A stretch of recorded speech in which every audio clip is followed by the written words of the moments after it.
હું એક શિક્ષક છું. ખૂબ ગરીબ પરિવારમાંથી આવું છું. ઘરની હાલત ખૂબ ખરાબ હતી.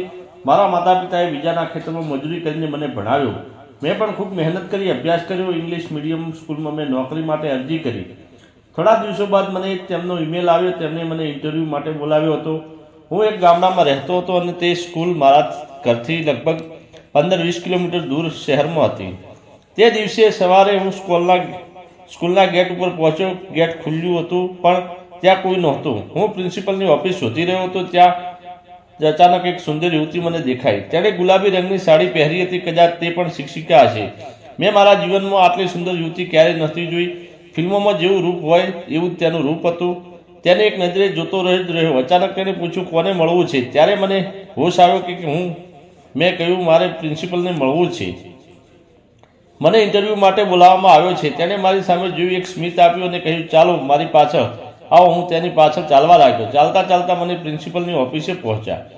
તે અંદર ગઈ અને પ્રિન્સિપાલને કહ્યું કે સર આવ્યા છે તમને મળવા માટે. એટલું કહીને તે બહાર આવી અને મને કહ્યું, જાઓ પ્રિન્સિપલને મળો.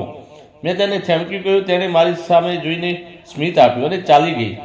પછી હું અંદર ગયો, પ્રિન્સિપલને મળ્યો. મારું ભણતર સારું હતું અને તેમને ઇંગ્લિશ શિક્ષકની જરૂર હતી. આથી મારી પસંદગી થઈ ગઈ. પગાર પણ સારો નક્કી થયો. હું ઓફિસમાંથી બહાર નીકળ્યો અને આસપાસ જોયું કે કદાચ તે મેડમ દેખાય, પણ તે ક્યાંય દેખાયા નહીં. મને એક અઠવાડિયા બાદ સ્કૂલમાં જવાનું કહેવામાં આવ્યું. પછી સાંજે હું ઘરે આવ્યો, પણ તે સુંદર મેડમનો ચહેરો મારી આંખો સામેથી હટતો ન હતો. હું સતત વિચારતો રહ્યો, તેનું નામ શું હશે, કે તે કયો વિષય ભણાવતી હશે, તેના લગ્ન થયા હશે કે. આવા અનેક સવાલો મારા મનમાં ઘૂમતા હતા. જોતજોતામાં એક અઠવાડિયું પસાર થઈ ગયું અને હું આખરી સ્કૂલમાં જોડાયો. તે દિવસે પ્રિન્સિપાલે તમામ શિક્ષકોને એક રૂમમાં બોલાવ્યા અને મારો પરિચય કરાવ્યો. ત્યારે મને ખબર પડી કે તે સુંદર મેડમનું નામ શું છે. પછી મેં ઇંગ્લિશ વિષય ભણાવવાનું શરૂ કર્યું. ધીમે ધીમે મારી સારી ઓળખાણ બની ગઈ. લંચ બેંકમાં અમે બધા એક સાથે બેસીને જમતા અને ત્યારે બધા સાથે વાતો થતી. હું ચોરી મેડમથી જોતો રહેતો. હું સ્કૂલમાં થોડો દિવસો બાદ સ્કૂલમાં પ્રોગ્રામ હતો, તેથી વિદ્યાર્થીઓ માટે ગીતોનો, નાટકો વગેરે તૈયારી કરવાનું શરૂ કર્યું. એક દિવસ હું લેક્ચર લેવા જતો હતો, ત્યારે એક બારીમાંથી ગીતોનો અવાજ અને નૃત્યની હલચલ સંભળાઈ. ઉત્સુકતાથી હું બારી પાસે ગયો અને અંદર ડોક્યું કર્યું. કામિની મેડમ બાળકોને નૃત્ય શીખવાડી રહી હતી. પોતે નૃત્ય કરીને બતાવી રહી હતી. તેનું નૃત્ય જોઈને હું પણ ખરેખર પાગલ થઈ ગયો. તે ખૂબ જ સુંદર રીતે નૃત્ય કરી રહી હતી અને મને તેના પર વધુને વધુ પ્રેમ થઈ ગયો. હું બારી પાસેથી ચૂપચાપ તેને જોતો રહ્યો અને તે નૃત્ય કરતી રહી. અને અચાનક તેનું ધ્યાન મારી તરફ ગયું. જ્યારે હું ઊભો હતો, તેણે મને જોયું અને નૃત્ય કરવાનું બંધ કરી દીધું. આ જોઈને મને સમજાયું નહીં કે મારે શું કરવું. તેણે મને જોઈ લીધો હતો. હું ઝડપથી મારા વર્ગમાં ગયો અને વિદ્યાર્થીઓને ભણાવવા લાગ્યો. હું જે કરી રહ્યો હતો તે ખોટું હતું, પણ સાચું કહું તો તે પ્રેમ ક્યારેય કહીને નક્કી નથી થતો. તે આપોઆપ થઈ જાય છે અને મારા કિસ્સામાં પણ એવું જ થયું. અને તેની સાથે સાચો પ્રેમ થઈ ગયો હતો અને તે પણ દિલથી. પણ જ્યારે મેં તેને નૃત્ય કરતી જોઈ, ત્યારથી તેણે મારી સાથે વાત કરવાનું પણ બંધ કરી દીધું. મને ખૂબ ખરાબ લાગતું હતું. મારા દિલને ખૂબ ચૂપતું હતું. આખરે મેં નક્કી કર્યું કે મારે તેમને વધુ સ્પષ્ટ રીતે કહી દેવું જોઈએ. એક દિવસ સ્કૂલ પૂરી થયા બાદ મેડમ ચાલીને બસ સ્ટોપ પર જઈ રહી હતી. હું બાઇક પર તેમની પાછળ ગયો. મેં બાઇક રોકી અને કહ્યું, મેડમ, મારે તમારી સાથે થોડી વાત કરવી છે. તે કંઈ બોલ્યા વગર આગળ ચાલવા લાગી. મેં ફરીથી થોડી આગળ જઈને કહ્યું, પ્લીઝ, મારે ફક્ત થોડી વાત કરવી છે. ત્યારે તે ઊભી રહી, હસીને ઊભી રહી. રસ્તાની એક બાજુએ આવી નજીકમાં એક હોટલમાં હતી. મેં કહ્યું, ચાલો હોટલમાં બેસીને વાત કરીએ. તે કંઈ પણ બોલ્યા વગર મારી સાથે હોટલમાં ગઈ. હોટલમાં જઈને મેં 2 ચા મંગાવી, પણ તે ચૂપચાપ હતી, કંઈ બોલતી નહોતી. મને તેના ચહેરા પર નારાજગી સ્પષ્ટ દેખાતી હતી. તે મારી સામે જોવાનું પણ ટાળી રહી હતી. મેં કહ્યું, મેડમ, મને માફ કરો, પણ સાચું કહું તો તે દિવસે હું બારી પાસે પસાર થઈ રહ્યો હતો. મને અવાજ સંભળાયો, જેથી મેં અંદર જોયું. પણ અચાનક તમે નૃત્ય કરતા દેખાયા. તમે એટલા સુંદર લાગી રહ્યા હતા કે મને ત્યાંથી તરત જવાનું મન ન થયું.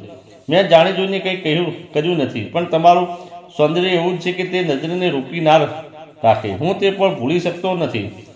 આ સાંભળી તે શરમાઈ અને તેણે સ્મિત આપ્યું. મેં ફરીથી માફી માંગી. ત્યારે તે જોરથી હસી પડી. મેં કહ્યું, હવે આવું ફરીથી નહીં થાય. હું જાણી જોઈને ક્યારેક તમારું દિલ નથી દુભાવવું. તેણે કહ્યું, ઠીક છે, પણ તમે થોડું સાવધાનથી વર્તન કરજો. હવે મને બંને આરામથી એકબીજા સાથે વાત કરવા લાગ્યા. તે દિવસે તેણે મને ચૂપકેથી જોયું અને લાગ્યું કે કદાચ તેના દિલમાં પણ મારા માટે કંઈક છે. ચા પીધા બાદ મેં તેને મારી બાઇક પર બેસાડી સ્ટોપ સુધી લિફ્ટ આપી. અમારી દિશાઓ અલગ અલગ હતી. હવે અમે રોજ એકબીજા સાથે વાતો કરતા, હસી મજાક કરતા, એક દિવસ એકબીજાને જોતા હતા. પણ હવે મને છુપાઈને જોવાની લાગી હતી. એક દિવસ હું લેક્ચર લઈ રહ્યો હતો. અડધો કલાક થઈ ગયો હતો અને મારું લેક્ચર પૂરું થઈ ગયું. બીજા વર્ગમાં જવાનો હતો. હું દરવાજાથી બહાર નીકળતો હતો અને સામેથી મેડમ આવી રહી હતી. અચાનક મને એકબીજા સાથે અથડાઈ ગયા. હવે તે લગભગ પડી જવાની હતી, પણ મેં તેમને સંભાળી લીધી. મેં તેમનો હાથ પકડ્યો અને તે પણ પડતા બચી ગઈ. મેં તેમને સહારો આપીને ઊભી કરી. તે મારી સામે જોતી રહી, શરમાતી હતી. તેણે કહ્યું, સોરી, મેં તમને જોયા નહીં. મેં પણ કહ્યું, સોરી, મારી પણ ભૂલ છે. આપણે બંને ધ્યાનથી જોવું જોઈએ. તેનો હાથ મારા હાથમાં હતો. મને તેનું ધ્યાન ન રહ્યું, પણ જ્યારે તેને ખ્યાલ આવ્યો, તેણે હવેથી પોતે હાથ છોડાવ્યો, એક સ્મિત આપ્યું અને વર્ગમાં ચાલી ગઈ. હવે મારી વચ્ચે એક અલગ નિકટતા બની ગઈ હતી. ઘરે જવાની મને કોઈ સારું નહોતું લાગતું. વિદ્યાર્થીઓને ખૂબ ધ્યાનથી ભણાવતો પ્રિન્સિપલે પણ મારા વિશે સારો વિચારો હતા. એકવાર મેડમનો જન્મદિવસ હતો. બધાએ તેમના માટે ગિફ્ટ લાવ્યા હતા. મેં પણ તેમના માટે એક સોનાની વીંટી ખરીદી. મિત્રો, મારા ઘરની હાલત ખૂબ ગરીબી હતી, છતાં મેં દિલથી તેમના માટે ગિફ્ટ લીધી. એક ડબ્બામાં ગુલાબનું ફૂલ અને એક નાની ચિઠ્ઠી મૂકી. ચિઠ્ઠીમાં મેં લખ્યું, મને તું ખૂબ જ ગમે છે અને મને તારી સાથે પ્રેમ છે. જો તું આ ગિફ્ટ સ્વીકારીશ તો હું સમજી લઈશ કે તને પણ મારી સાથે પ્રેમ છે, અને જો તું આ ગિફ્ટ પાછી આપીશ તો હું સમજી જઈશ કે તને મારી સાથે પ્રેમ નથી અને હું તને ક્યારેય તકલીફ નહીં આપું. મેડમનો જન્મદિવસ ખૂબ ધામધૂમથી ઉજવાયો. એક મોટો કેક કપાવાયો. બધાએ શુભેચ્છાઓ પાઠવી આપી. મેં પણ તેમનો નાજુક હાથ પકડીને હેપી બર્થડે કહ્યું. કેક કાપ્યા બાદ કેક કોણ ખવડાવે તેની ચર્ચા થઈ. બધા ચૂપ હતા, કોઈ આગળ ના આવ્યું. ત્યારે હું આગળ વધ્યો અને મેં તેમને કેક ખવડાવ્યો. તે મારી સામે જોતી રહી. અમારી આંખોમાં હોય તે પણ હવે કંઈક જાદુ જેવા લાગતું હતું. બધાએ કેક ખાધો, ચોકલેટ વેચ્યા અને ખૂબ મજા કરી. મેં પણ એક ડબ્બામાં ગિફ્ટ પેક કરીને આપી. તેમાં ચિઠ્ઠી હતી. ગિફ્ટ આપ્યા બાદ મેડમે થેન્ક યુ કહ્યું. તે ગિફ્ટ ખોલવા લાગી, પણ મેં કહ્યું, અત્યારે ગિફ્ટ ન ખોલો, ઘરે જઈને ખોલજો. સાંજે હું ઘરે ગયો. હું વિચારવામાં ડૂબેલો હતો. મેડમ મારી તરફ મારી ગિફ્ટ સ્વીકારશે કે નહીં? તેને મારો પ્રેમપત્ર ગમશે કે નહીં? શું હું કરીશ સમજાતું નહોતું. આખી રાત મને ઊંઘ ના આવી. સવારે થોડી વાર માટે ઝોકું આવી ગયું. બીજા દિવસે હું સ્કૂલે ગયો. મેડમના ચહેરા પર સ્મિત નહોતું. તે મારી સામે જોતી પણ નહોતી. મને લાગ્યું કે કદાચ તે મારી ગિફ્ટ નથી ગમી. કદાચ તેને મારા પ્રપોઝ સ્વીકાર્યું નથી. હવે શું કરવું? આમ જ 2-3 દિવસ પસાર થયા. પણ આજે રવિવાર હતો, સ્કૂલની રજા હતી. હું ઘરે આરામ કરતો હતો. અચાનક દરવાજાની ઘંટડી વાગી. શરૂઆતમાં દરવાજો ખોલવામાં મને આળસ આવી, પણ ઘંટડી 3-4 વખત વાગી. આખરે હું ઊભો થયો અને દરવાજો ખોલ્યો. દરવાજે સામે મેડમ ઊભી હતી. મેં તેને અંદર આવવાનું કહ્યું. તે અંદર આવી અને બેઠી. તેના હાથમાં મેં આપેલો ગિફ્ટ બોક્સ હતો. તેને જોઈને એક પળ માટે મને લાગ્યું કે તેને મારું પ્રપોઝ ગમ્યું નથી અને તે ગિફ્ટ પાછી આપવા આવી છે. મેં તેને પાણી આપ્યું. તેના ચહેરા પર સ્મિત નહોતું. તે થોડી નારાજગી દેખાતી હતી, પણ પીધા બાદ તેને મારા એક હાથમાં ગિફ્ટ આપી. તેને ગિફ્ટ લેતી વખતે મારા હાથમાં ધ્રુજતા હતા.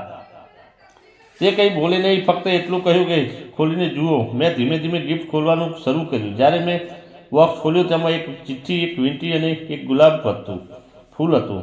મને શંકા થઈ કે કદાચ તે બધું પાછું આપવા આવી હશે. પણ જ્યારે મેં વીંટી જોઈ તો મને સમજાયું કે તે પુરુષો માટેની વીંટી હતી. જે મેં આપી હતી તેમાંથી અલગ મારા ચહેરા પર સ્મિત આવી ગયું. મેં તરત ચિઠ્ઠી ઉપાડી અને વાંચવા લાગ્યો. તેણે લખ્યું હતું, જેટલો તારો મારા પર પ્રેમ છે એટલો જ મારો તારા પર પ્રેમ છે.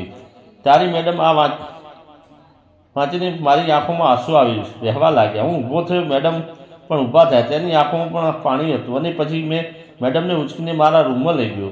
પ્રેમ કરવા લાગ્યો. મેડમે કહ્યું, પહેલાં લગ્ન તો થવા દો, પછી બધું કરજો. મેં કહ્યું, મેડમ, હું તમારા સિવાય બીજા ક્યાંય લગ્ન નહીં કરું, પણ અત્યારે આપણે એકબીજાને રસ પી લઈએ. અને મેં મેડમને 2 કલાક સુધી રસ પીવડાવ્યો. મેડમ પણ ઉછળીને સાથ આપતા હતા. અને આમ જ કેટલાય દિવસો સુધી અમે એકબીજાને મળતા રહ્યા, વાત કરતા રહ્યા અને અમે પ્રેમ કરતા રહ્યા. આખરે અમે બંનેએ નક્કી કર્યું કે અમે લગ્ન કરશું અને થોડા જ દિવસોમાં અમે બંને લગ્ન કરી લીધા. હવે અમે બંને સાથે રહીએ છીએ. મેડમ ખૂબ ખુશ છે. તે મને ખૂબ પ્રેમ કરે છે અને હું પણ તેમને ક્યારેય કોઈ કમી નથી થવા દેતો. તેને શું જોઈએ, હું શું ન જોઈએ, બધું આપું છું અને દિલથી તેની સાથે પ્રેમ કરું છું. મિત્રો ચેનલ લાઇક શેર અને સબસ્ક્રાઇબ કરવાનું ભૂલશો નહીં. ધન્યવાદ મિત્રો.